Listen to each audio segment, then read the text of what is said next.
resources from this parasite that bleeds Africa, that bleeds the world, that bleeds Afghanistan, that bleeds the people of Yemen who are dying by the thousands even as we have this discussion. This is the basis of a Brexit. It can't stand together anymore because the host is rejecting the parasite. And it's creating crisis throughout Europe and throughout the imperialist world. I think it's necessary, brothers and sisters, to say that there has been a natural trajectory by African people for closer union.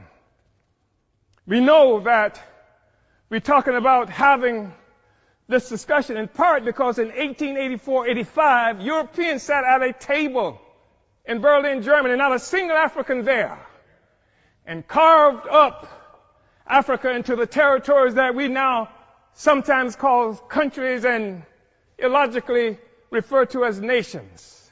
Africans didn't do that. It was Europe that did that. It was Europe and imperialism that required Africa to be divided so that the resources of Africa, both human and material,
we know it's true.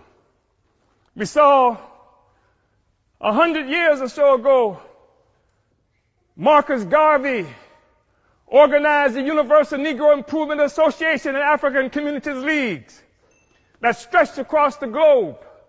More than 11 million African people everywhere were connected to this. Africa for Africans, at home and abroad.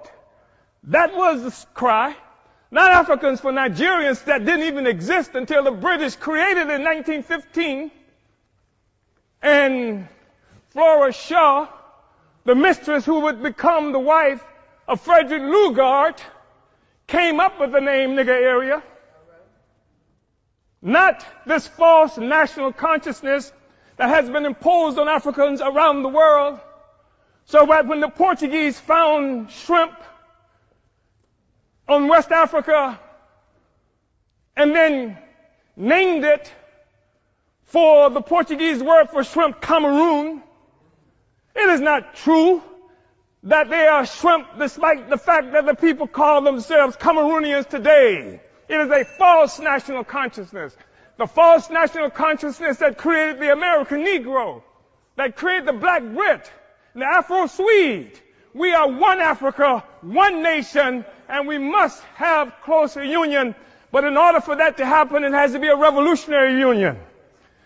The Organization of African Union, created on May 25th, 1963 in Addis Ababa, Ethiopia, was part of an effort to circumvent efforts by Kwame Nkrumah to build a single union of African states.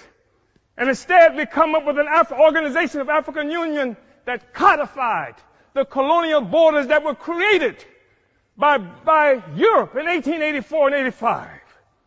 We have to be able to break out of this, but it's going to take revolution in order to do this. African revolution in order to do this. African revolution that will destroy imperialism and the world economy that's responsible for the growing immiseration of the masses of people around the world. Uhuru.